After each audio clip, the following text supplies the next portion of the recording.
Hello, everyone, and welcome to the Project Management PrepCast. I am your instructor, Cornelius Fichtner, and this lesson is recorded with a live audience on Facebook and YouTube. And we are going to take a look at the project performance domains. In fact, this here is part 2 of 2. In part 1, on the left, we looked at stakeholders, team, development approach and lifecycle, as well as the planning domain. And right now here in part 2, we are going to take a look at product work, delivery, measurement, and uncertainty that you can see on the right. But as always with these lessons that we are basing on the PMBOK guide, I am not going to be reading the PMBOK guide to you. That would be awfully boring. Hello, everybody.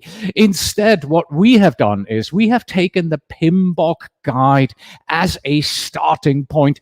We did our own research and we wrote an article which would be called, there we go, there we are. It is called the 8 Project Performance Domains, the Project Management Expert's Guide.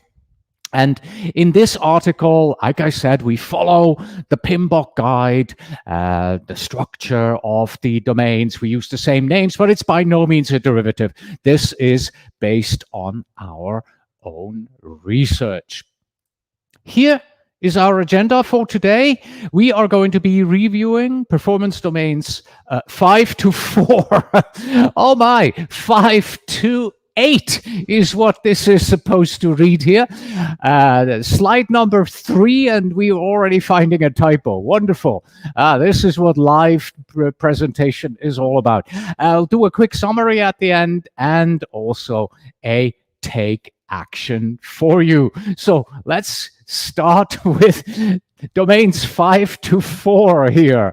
Let's get going. So the 4 domains, 5 to 8, obviously. The first one that we are going to be looking at is 5 project work. That is all about managing project tasks. In particular, this domain, the project work domain, it covers everything that is involved with ensuring that our project can operate within our organization. This domain, it touches on and it defines the processes for running a project in your company. It also talks about resource management. That's also part of this, but also creating a culture of project delivery within the organization by making sure that we project managers and our colleagues have the option to learn from each other and from the other projects around us. Now, let's jump into the first expert quote that I have here from you. This is from Antje Lehmann at antjelehmann.com. She is a project manager, PMP trainer out of Germany.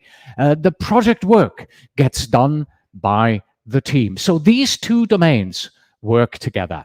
And yes, it goes pretty much without saying that a happy, effective, and high-performing team will do better project work.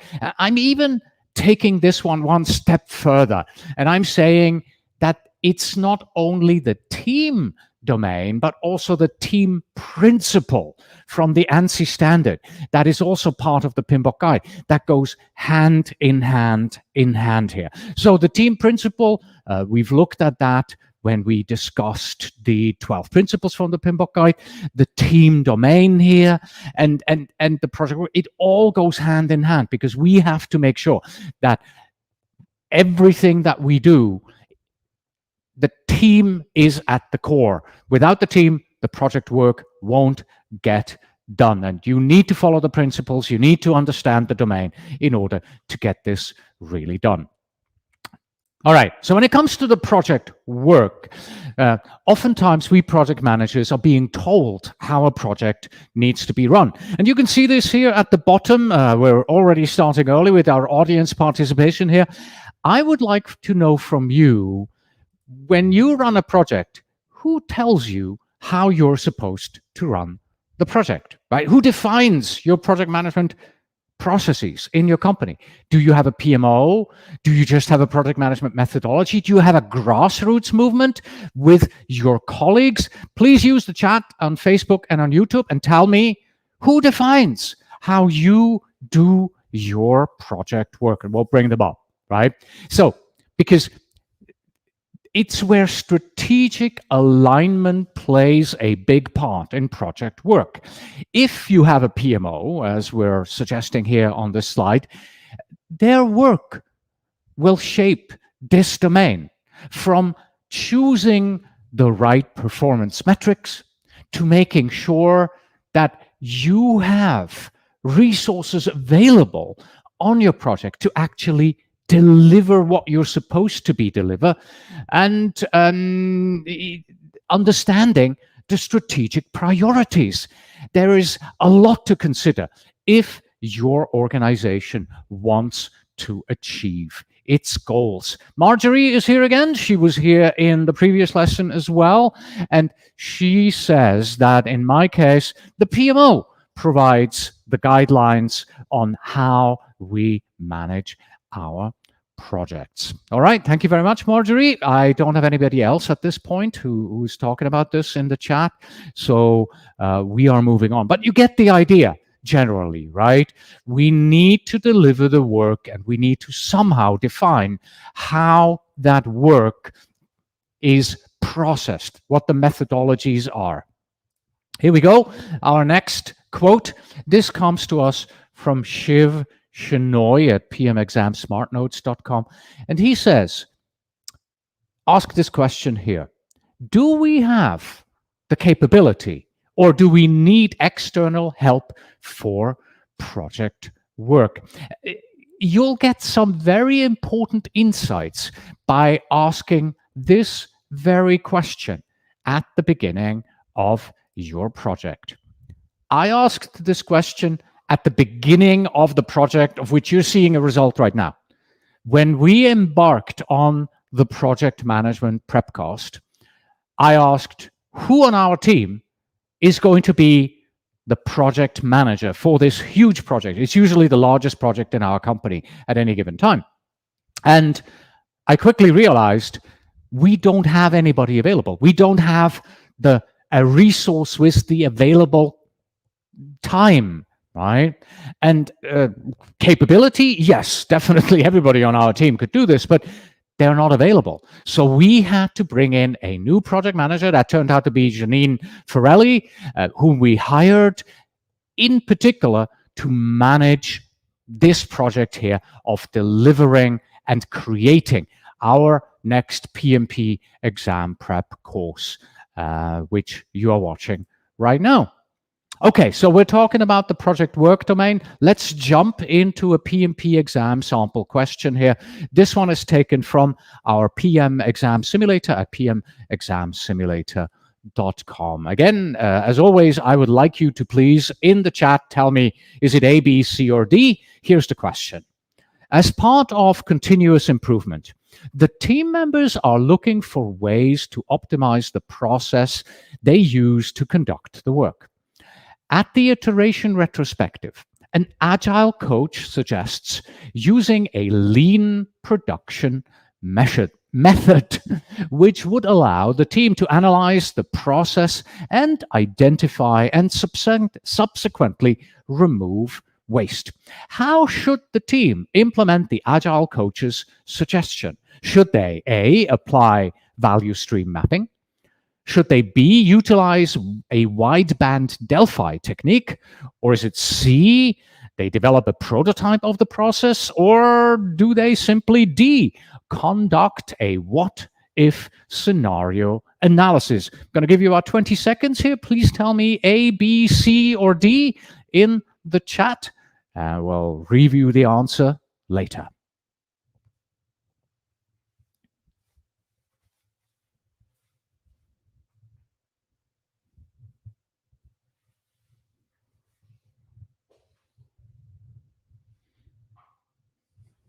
All right, I am getting a couple of answers here. We have Arnab on YouTube who says this is an A. Marjorie also on YouTube, an A. We have another A here coming from Hachem. I still don't know if I'm pronouncing your name right. I hope so. Barry gives us an A. You are, in fact, all correct.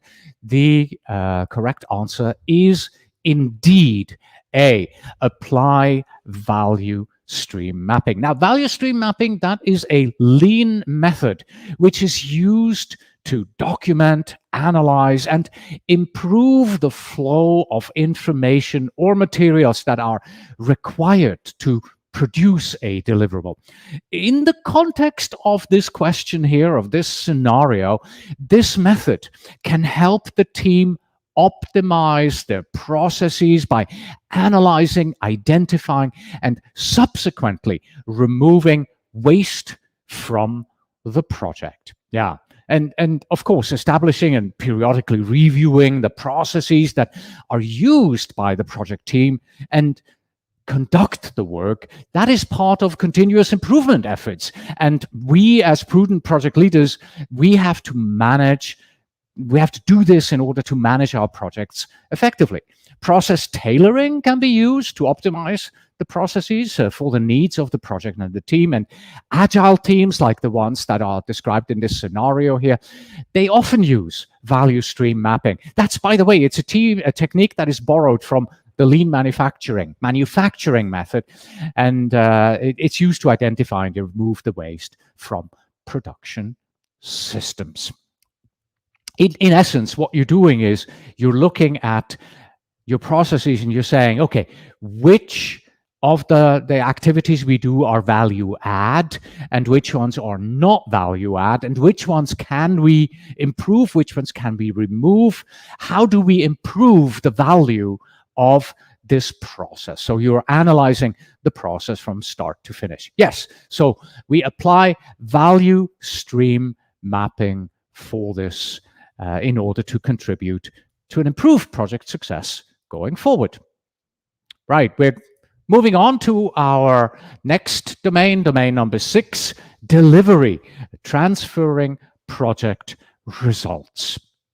This domain, the delivery domain, helps our team understand and carry out the business objectives of the current project efficiently. And this is the domain that links business strategy to project results. If you've heard me talk about what projects really do in the past, you'll know that I always say the same thing. We project managers are in charge of implementing the corporate strategy because the C-level executives define where we need to go. Oftentimes, that leads to a strategy, a change in our company, and we project managers, we implement that. So this particular domain here helps us do that. It links the business strategy to project results, right? For many project managers, this is their favorite domain because we get to do what we love to do best, delivering outcomes and seeing the results of our labor. And of course, by delivering the right things, we can help our organizations move closer to our overall goals.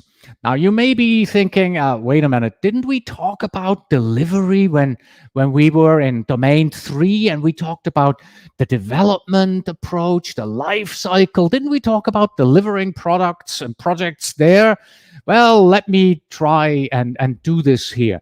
So before we go on, let's define what we mean by delivery in the context here. What you see here, it isn't 100% perfect, okay? This slide tries to compare the two. I tried my best. It is really hard to get down to it. Nothing in project management is this black and white, but for the concept, for the approach of the PMP exam, let me try this. So domain 3, on the left, this is where we discussed the development approach and the life cycle. And this is a little bit more focused on delivering the product sometimes, mostly the project, a little bit the project, but mostly this, we're talking about what do we have to do in order to develop things, the results, the outcomes, the product. How do we do this? And then the current domain 6 on the right, is a little bit more focused on delivering the project as a whole. So delivering the work result of our project. So on the left, we deliver the product mostly, and on the right, we deliver the overall work, the benefits, the outcomes, the business results in support of the overall corporate strategy. Again, not 100% perfect yet, but it's good enough for a comparison left to right. We have a quote here from Shane Drum of Agile Project Manager, and he agrees with this, and he says, the one and only rule for managing stakeholders is no surprises. Yeah, and here we're obviously referring to no surprises regarding project delivery. We're not just saying, well, no surprises to stakeholders. They just don't like surprises on our projects, right? This means constant communication is important. Proactive communication is critical to our project success, creating a stakeholder register, engaging with them. This can help formalize communication to avoid sporadic updates. Regardless of the approach, it should be clear to all what they can expect and when. And again, this is in regards to project delivery, right? Engaging your stakeholders, communicating with your stakeholders, making sure that they understand what the delivery is, when things are delivered, how they are being delivered. I'm going to get back to this in a little bit. I think in the next domain, we'll tie it back in. For now, just remember, right? No surprises, very important. In this way, you can inform your stakeholders early on that there are issues, that you may need their input, that a decision was made to do X on the project so that they are aware what's happening in regards to the delivery. Getting stakeholders involved is crucial for making sure that the team delivers the right outcome, says Elizabeth Herron. When people feel involved, they are more likely to take action, make timely decisions, and provide feedback that helps shape the project in a positive way. And that, again, will not only help us deliver the right outcomes, but also deliver them at the right time. I don't know if you've noticed this, but at the end of when we reviewed domain 1, 2, 3, and 4, or was it at the beginning? I'm not sure where. I think Marcus Kopko said, you cannot look at these 8 domains individually. They fit like a puzzle, right? Did you notice that most of the time right now here in this delivery domain, I talked about managing stakeholders and how important it is for the delivery domain? And we talked about stakeholders in a different domain. You see how everything now starts to fit and needs to work hand in glove, so to speak, right? Yeah. So let's talk about delivering our work a little bit. Yeah. When we consider this domain, think about how you can run the project in the best possible way. And again, running the project in the best possible way takes us back to the development approach and life cycle from domain 3, right? And so how do you do that in order to being able to deliver your work best? It might be advantageous to stagger delivery and release incremental updates at various stages to capture the value as early as possible in the life cycle to achieve the strategic business objectives that you want to be achieving. Or the right thing to do might be to bundle up changes and release them all together, as a big bang release, as a structured organizational initiative, right? So there are so many ways you can do this. Obviously, customization comes into this. You really have to tailor your project and your delivery, the delivery of your work according to what it is best.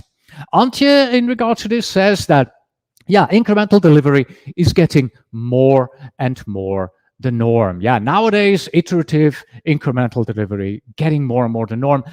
Frequent early delivery is important. It allows you to get fast feedback, quick adaptation to changes, and success moments for the team. Because if you deliver again and again and again and again, you have little successes versus, oh, we have to wait for 2 years before we can deliver and have a huge success at the end. We're getting to the next question here from our exam simulator, and I'm going to ask you to do something a little different this time. Let me bring up the question right here, and let's talk about what I want you to do first here, right? So instead of you telling me just which is the correct one, the correct answer, I want you to think of two answers. I want you to give me two. I want you to tell me which is the least likely, and I want you to tell me which one is correct. So in the chat, X-X, so the first X would be, I think A is the least likely, and the second X would be, I think B is the correct one, or B and C, or D and A, or whatever it may be in your case, right? So first letter that you give me is least likely, gut feeling, this is the least likely one of the four, and second letter is which one is correct. All right, so here's the question.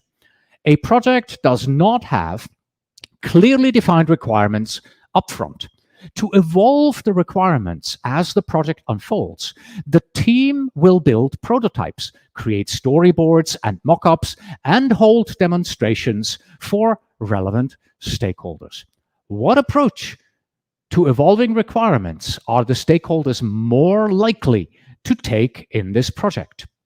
Are they going to be using adaptive development approaches? Are they going to do hands-on and top-down approach? Are they using caves and commons approach?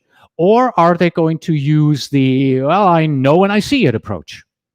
So again, in your answer, tell me in your first letter, this is the least likely of the four, and your second letter, and this is what I think is correct. So I'm expecting two letters in your responses.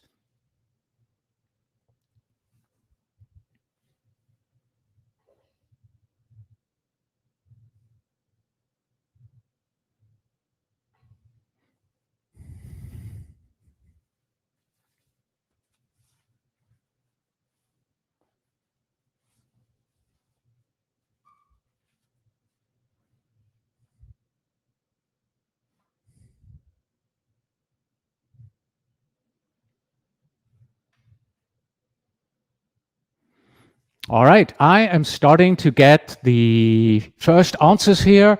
So Arnab says least likely D, correct is A.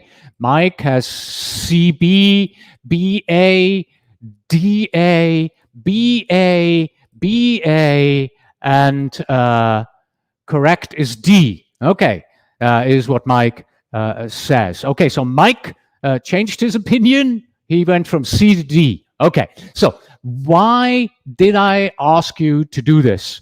I asked you to do this because when I prepared this presentation, I got this completely wrong.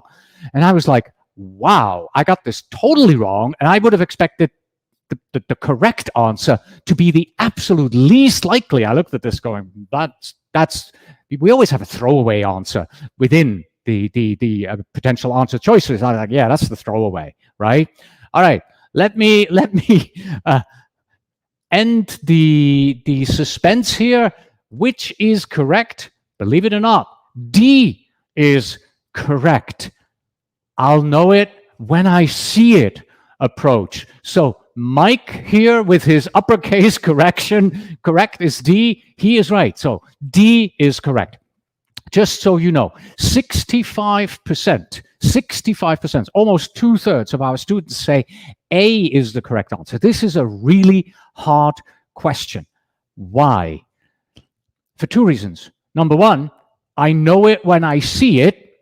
Doesn't sound like a structured approach that we would use in project management. Believe it or not, it is. The I know it when I see it approach is mentioned in the PMBOK Guide. Section 2621, requirements, discusses this particular approach and a way of evolving requirements. 2621, in case you want to look it up. In case you don't want to look it up, have you ever worked with a customer and the customer was like, yeah, I'd like to have it this way and that way and the other way. And then you kind of make a prototype, you show it to them and they're like, oh yeah, that's close to it, but could we do da, da, da, da, da? All right, you go back, you bring another prototype. This is it, that's it, that's it. That's exactly what I was thinking of. That is the I know it when I see it approach. And think of it, this is normal. This happens every single day on projects around the world.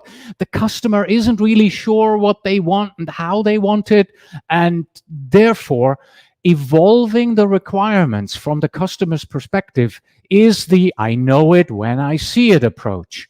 Now, let's take a look at the second problem in this particular question. What approach here to evolving requirements are the stakeholders more likely to take in this project? Answer A would be correct if it said here, is the development team more likely to take, right? So if we're talking about the development team, the people who actually develop the solution, they will go, yeah, let's do adaptive, right? We're doing something, we're giving it to the customer. They say, yeah, no, left, right, center, up, down. Okay, we'll take it back. We adapt it to what you've said. We're giving it back to you. So the development team does the adaptive approach. But we're not talking about the development team here. We're talking about the stakeholders. If you've watched the previous lesson, when we talked about the stakeholders, I made a statement, or was it Oliver Lehmann, that said, when you see the term stakeholders in a PMP question, make sure you understand what is meant by stakeholder in that particular context. And in this context here, stakeholder does not mean the development team. Stakeholders here means the customer, the people who have the final say in evolving the requirements. Yeah? Okay, so it is the I'll know it when I see it approach. Okay, we all learned something new because I got it wrong and many of you also got it wrong. I think Mike here, he's probably going, I got it right. Okay, moving on. That was our second domain here out of the 4, delivery, and we move on to measurement. Measurement is all about understanding progress and how our project is currently on our roadmap. Yeah, so part of project management is ensuring that you select the right approaches for measuring performance. And when I say the right approaches, obviously I'm using air quotes here because the right approach for me is not the right approach for you, but also taking corrective action when the performance that you see is not aligned with what was planned. Measuring project performance is essential if you want to know how the work is progressing. However, project performance measurements gives us much more information than simply, are we on track? Are we where we supposed to be? Measures like the cost performance index, schedule performance index, they provide detailed information that helps our team understand whether we are ahead, behind plan, and crucially, it helps us pinpoint why that might be, right? It's not just where are we and is it okay, but why are we where we are? And talked about earned value. Earned value metrics, definitely a useful part of that, and getting back on track. That is an important part of this domain, in particular when we are talking about earned value and the PMP exam. Our next expert here, his name is Cornelius Fichtner, and he says, earned value management was developed in 1966, more or less, and it is still required for the PMP exam. Let me show you this slide here, okay? This here is a screenshot of the slides from the PrepCast PMP exam prep training course that we created in 2009, over, 12 years ago, right? If you watch this lesson today, it is still valid. 95%. There are a few things that I say in there that are not necessarily valid anymore because they refer to how earned value is used on the PMP exam. That has changed, but the basics of earned value from 2009, from this presentation here, still valid. All of it, all the technology, all the techniques, they still apply to the PMP exam today. The slides are ugly. Back then, this was the norm, right? This was the type of PowerPoint presentation you would expect. Today, it's totally different, but conceptually, still valid. Elizabeth says here, in my experience, how project managers measure success is often different on how customers measure success.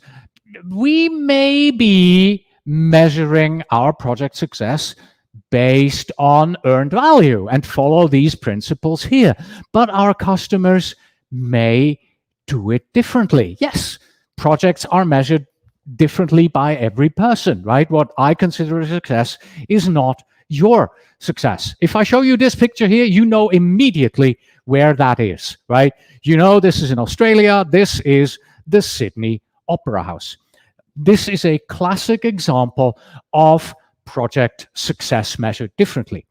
It is widely considered a complete and utter project management failure. It was totally over budget, and it took forever to complete. The schedule was blown out of the water. But what would the city skyline be without this? As a landmark, as a legacy, the people love this. When I was in Australia, this was the one thing I definitely wanted to go see, and I did, right? It's been a huge success for Australia, for the city itself. So how do we resolve this issue that we and customers measure things differently? Simple. Again, Elizabeth says, I tend to measure projects by how the customer or the stakeholder rates success. When you ask customers what is important to them, you get clarity about what they value, and that helps make project decisions later. If you know how they will measure success, how they will rate success, you can make the correct decisions. Here's her example of what happened to her, okay? On one project, she knew that it was okay to deliver late than expected, as long as the output was top quality. All right, let me repeat that. It was okay to go beyond the scheduled delivery date as long as you deliver top-notch quality. Top-notch quality, that's what the customer wanted, right? So she says, we kept our customer informed on every step of the way. And I, Elizabeth, I was surprised that the customer didn't seem worried about the deadlines. But a quality result was more important than hitting an arbitrary date for this project. So Elizabeth kept the customer informed, told them about when delivery was going to happen, how it was going to be delivered. And now we're going to tie this particular example back to the delivery domain that we spoke about just a moment ago. Remember this slide here from domain 6, delivery domain, from Shane? The one and only rule for managing stakeholders in regards to delivery is this: no surprises, right? And this is exactly how Elizabeth tied this domain here and the delivery domain into each other. We keep the stakeholders apprised, we tell them what's going on, right? And this just brings everything together here. And Shane, by the way, he also has something to say about our domain right here, because this domain is about understanding variances and making sure that our team, now we're tying it back into the team domain, that our team is acting on the information. He says this: just because a team doesn't argue and doesn't have personality clashes, but simply gets on with the job at a steady rate, doesn't make them a high-performing team. Okay? So if that doesn't, what does make a team high-performing? Well, in my opinion, a high-performing team is one that consistently delivers on clearly defined goals. Measurement, right? We say, team, this is our goal, this is how we're going to measure you. And if they continuously and regularly deliver on those goals, we can measure that and we can say they're high performing because they deliver the key performance indicator that we said is going to be important. So teams need to focus on whether what they are doing will result in a good outcome and on time, on budget, delivery that meets the client's expectations, or whatever other success criteria or key performance indicators that you choose to decide during the planning stage, right? And if goals are not being delivered, then measurement data allows you to change how the team is working, to adapt the processes, to adapt it, giving the team more chance of delivering what's required within the current constraints. With all of that said, let us move on to another PMP exam sample question. This time I'm just looking for the correct answer here from our audience on Facebook and YouTube. As the current sprint is approaching its target date, the project manager measures the queue size of the various Kanban boards columns and becomes concerned that the team might miss the sprint goal. The project manager shares their concern with the product owner. What is the most likely reason for the project manager's concern? Why does the project manager think they're going to miss it? Is it A, the work in progress limits set for the Kanban board columns, they're too wide for this project? Is it B, the rate at which the work items arrive in the queue is slower than the completion rate from the queue? Is it C, the sprint goal that the project team committed to has not been coordinated with the product owner? Or is it maybe D, the rate at which the work items arrive in the queue is faster than their completion rate from the queue? Whoa, okay, so these are somewhat longer answers. I'm going to give you maybe 30 seconds this time here for you to think about this and give me the answers. Is it A, B, C, or D, please?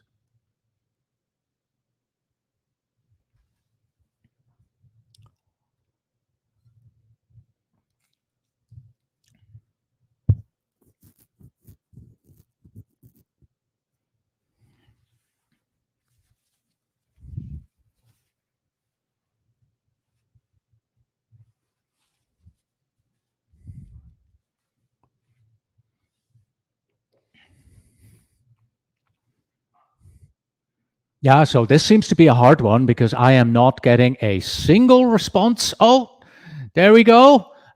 We have one. The question is blurry. Okay. We have Hamida who says D, question mark. Mike goes with A. Barry goes with D. Arnab goes with A. Let me first of all address this one here, Gaggy 10. The question is blurry. This is nothing compared what you may see on the real PMP exam. When we get lessons learned back from students, they tell us, oh my God, you know, I'm a good test taker. When I take questions in an exam simulator, I'm usually pretty confident about understanding what's going on and how to respond. On the PMP exam, vague, information missing, answers that don't make sense, terminology I've never heard of, right? So this is something that you have to get used to this type of question, this type of blurriness, this vagueness, this, I'm not even sure what they're asking, right? And this is what an exam simulator will help you with. Getting used to that feeling and going, yeah, okay, I knew this was going to happen.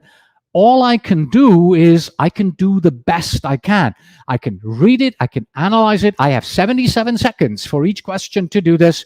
And I simply have to go, you know what? I think it is F, and move on. Forget about it, right? So this will happen on your PMP exam. It will be blurry. It will be vague. Okay, so what is the correct answer? We've had everything. D, A, no, we didn't have a B anywhere. So it's either a D or an A based on this. The correct answer is, in fact, drum roll please, it is D. The rate at which the work items arrive in the queue is faster than their completion rate. For all those of you who said A, you are in good company. 23% of our customers, students from the exam simulator, actually say that this is A. It's incorrect, yeah, because there is not enough information to talk about the work in progress limits and whether they're too wide or too narrow, and so yeah, it's really hard to argue that this is correct. Yet it seems correct, doesn't it? Okay, so this question is all about Little's law, understanding the speed at which the team is able to work and complete items versus the speed at which new items are coming in. Think about it this way. If a team can work on 10 items a week, a day, whatever, but you have 20 items coming in again and again, it's going to be piling up, right? Okay, from the first 20, you can do 10. Now you have 10 done, 10 are waiting in the backlog, 20 more are coming in. Now you have 30, but out of those 30, you can only do 10, and more are coming in and more. So the rate at which these items are coming in is just too great. And the other way around, right? 5 are coming in and you can do 10. Well, you'll be sitting around idly, twiddling your thumbs. You can do 10, 10 are coming in.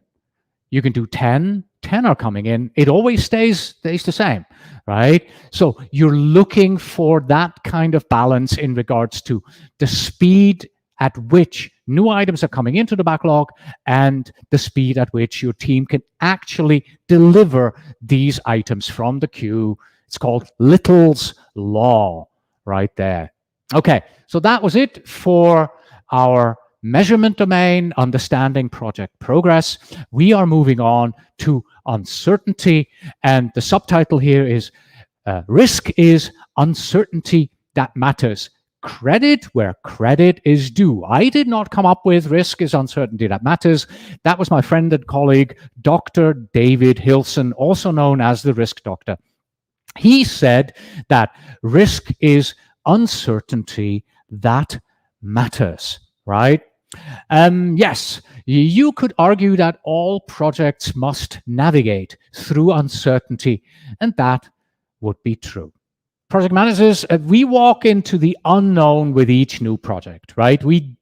Unless you've done a project type 20, 30 times, there are always going to be unknowns. And this, by the way, is what Harry Hall says from Project Risk Coach. We'll hear from Harry in just a moment. We can't predict the future.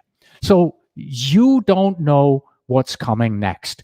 Your project could go smoothly, or there might be a big market or company upheaval that requires many changes. And there could be uncertainty within the work too. You might not know exactly what the product is going to look like when you start building it, or the subject matter may be entirely new to you, right? So we're talking about a stretch project, something you've never worked on, where you really have very little experience with what you need to produce, right? Yeah. Project managers, Elizabeth says, have to get comfortable with uncertainty on all new levels, on many levels. For example, have you ever been asked to lead a project where you were not a subject matter expert? Yeah, probably. And so you will know that while you do pick things up quickly, as I mentioned, stretch goal and all that, being able to keep focused when you're uncertain about the topic is a key skill when switching to a new project. Uncertainty is a given. This domain here is more about being able to plan for uncertainty, accept it, and embrace the change management processes when you have to accommodate changes to the plan. It's not about resisting the changes, resisting the uncertainty. It's being able to know it's coming, embrace it, and be ready for it. Jeff Furman from jeff-furman.com says that successful project managers are always on the lookout for uncertain events because they can threaten our projects. And most uncertainties are known, right? So think about the advanced indications of the possibility. Even if there is a project that you have never done before, somebody else probably will. So you can reach out to these people. You can ask, what are the uncertainties, the risks that I'm facing with this project? So you can identify the known uncertainties and you can plan for them. You can get ready for them, and you can have risk processes in place to prepare for that. And talking about risk processes, right? As well as risk management processes, there are other ways of dealing with uncertain situation. Phasing delivery to spread the risk, right? Building incrementally if something is brand new, right? So these here are potential risk management processes that you can take. One is a 6-step approach, one is a 4-step approach, one is a 5-step approach. They're all different, but in the end, they're all trying to mitigate the risk and trying to identify what do we have. As teams work together to establish what uncertainty your deliverables are facing, consider how to best manage that. One of these approaches might help you. You may choose to avoid some uncertainty and embrace others. We also spoke earlier about, who actually tells you how you do your project. Hopefully, I think it was Marjorie who said the PMO. Hopefully, the PMO will also tell you, here's how you're going to look at uncertainty, and here's how you're going to manage your risk. When developing the habit of concentrating on the risks that matter most, you will start getting more done than any 2 or 3 project managers around you. I mentioned Harry Hall previously. This is also something he says. So if you are focusing on what are the risks, which ones matter most, and which ones do I have to worry about, and for which ones do I have to put mitigation strategies in place and work around them, that's where you can really shine as a project manager, get more done. Use your risk analysis thresholds to determine which risks merit a response. For example, all risks with a score greater than 20 are urgent risks, and I have to look at them. You've probably seen that, the probability risk matrix, right? Where you have probability on one side, risk, impact on the other, right? And then you place your risks on it. You say, oh, all the ones up here in the right corner, those are the ones score greater than 20. These are the ones that we really need to worry about. And all the others, we'll just put them on the list, but we're not really going to actively be working on them.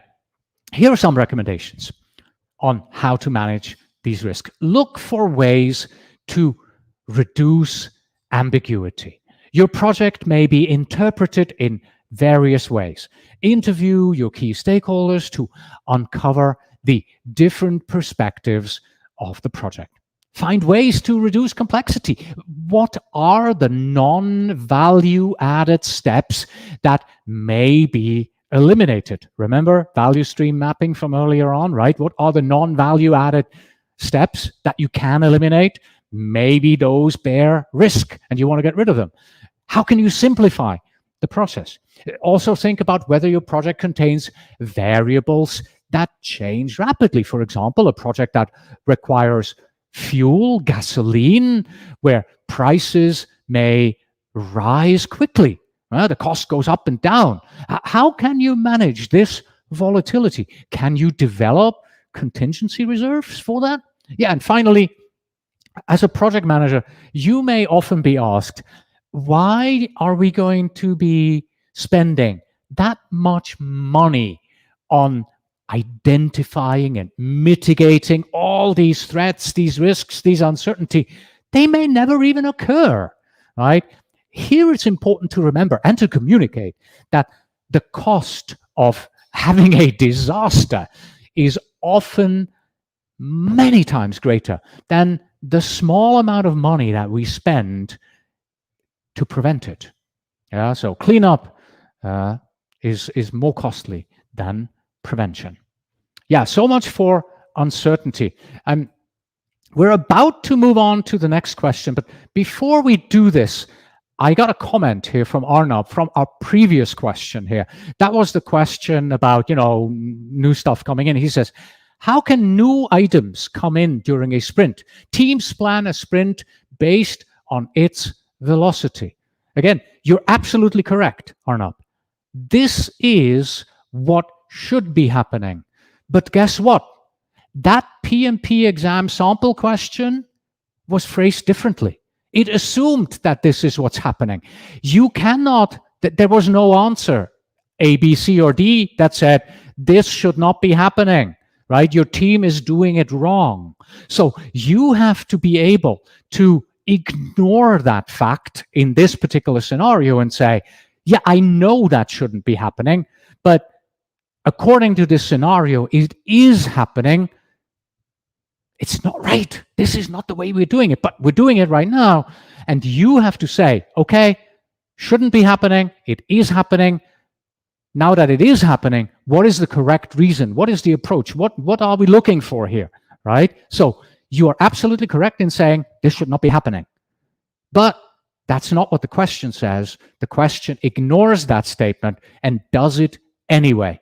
You have to expect these kind of things in sample questions. You have to expect these kind of things on the real PMP exam. This is the ambiguity that I'm talking about. And sometimes even the incorrectly applied approaches. All right, let us move on to our next and final question here in this lesson. At the sprint planning meeting, the team realizes that there is a high degree of uncertainty associated with the new technology that is required to develop the next product increment. However, further analysis suggests that there are only two possible outcomes from that uncertainty: a threat and an opportunity.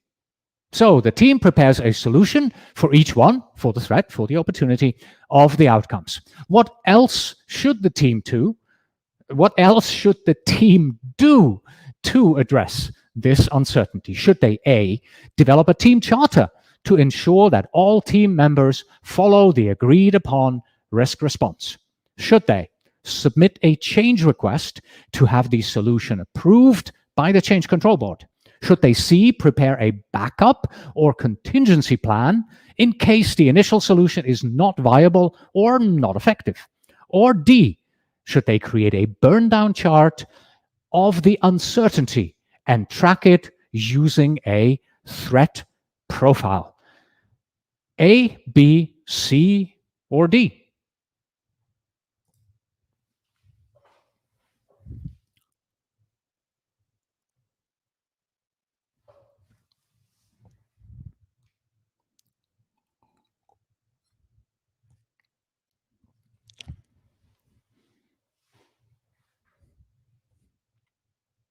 I have the first answers coming in. We have a C from Mike, who joins us on Facebook. Manohar gives us a C. Hamida thinks it's C. Barry thinks it's C. Anna thinks it's C. And who am I to say anything different? Yes, it is indeed the answer C that is correct here. Having a backup, having a contingency plan in case that the initial solution is not viable or effective is not mandatory to address any potential outcome, either negative, a threat, positive, an opportunity. However, this course of action here is a good practice for project managers, right? You want to have a contingency reserve right there. And also, if you were thinking maybe, here, Mike sums it up. Mike says, always have a plan B. Or in this particular case, since C is correct, you need to have a plan C in this particular case here, right? Yeah, so by the way, many students, I think about 15% select D, the last one there, create a burn down chart.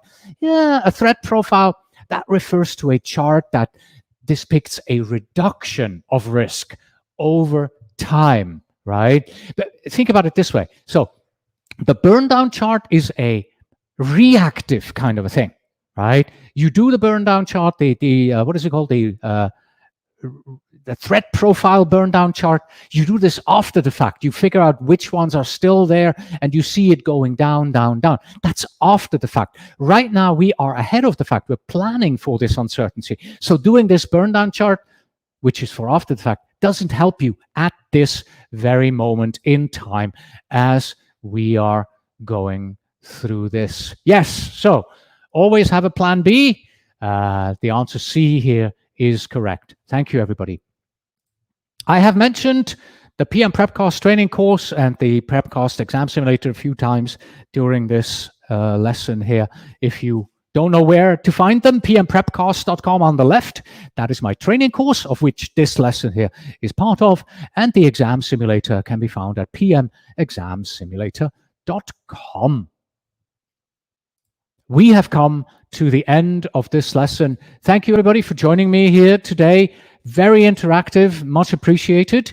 And here is the performance domain summary. This kind of summarizes not just what we've done in this lesson, but it summarizes all 8 of the performance domains. So being able to manage project performance is important because it's a key way to know how things are going. These project management performance domains, they allow us to reflect on our progress in different way, help us to plan things in different ways, help us to ensure that we as project professionals are always focusing on, and I'm using air quotes here, on what matters most, right? And they give you a handle as to the most important factors that you need to consider as you lead the work. They'll also shape how you measure, how you evaluate the work, from team morale to quality, key performance indicators, whether you're hitting milestones, whether you're missing milestones. And they ultimately help us ensure that we have satisfied customers. But when it comes to studying for the PMP exam, it is still important to remember that these 8 performance domains and the 12 principles from the PMBOK Guide are only part of the puzzle. The PMP exam is not a test of the PMBOK Guide. It is a test of what the exam content outline defines as this is what you're being tested. The PMBOK Guide is but one of many reference books, and the list of reference books is published by PMI. That much said, however, if you want to get deeper into these performance domains, here in closing this lesson is my take action for today. Yes, I do want you to download the PMBOK Guide from PMI because having it, reading it is a good practice for you to go through those 12 performance domains, project management principles, and 8 performance domains. So go to pm-prepcast.com/PMBOKDL, as in PMBOK download. It's a forwarding link. You have to be a PMI member. You have to be logged into the PMI website in order to download the PDF. What I want you to do is, if you have the time, yes, please do go ahead and read the complete PMBOK guide, all the 8 performance domains. If you don't have it, if you want to just go with the bare minimum, go ahead and do at least review the overview. There's sort of a box at the beginning of each of those domains, sort of purplish box that gives you the executive, the C-level overview of this. Read the definitions. Usually that box is followed by a box with definitions of what is important to know. And read the few introduction paragraphs that follow these 2 boxes, and you'll be good to go. And you'll have a pretty decent understanding of what each of these domains does. Maybe you want to read that a couple of times just so that it sticks with you. That's it for this lesson. Thank you for everybody who joined me on Facebook and on YouTube. Thank you for your participation. Until next time. But before you go, please don't forget that this lesson is part of a series in which I help you to be better prepared for your PMP exam. Please do visit pm-prepcast.com/more and watch all of them.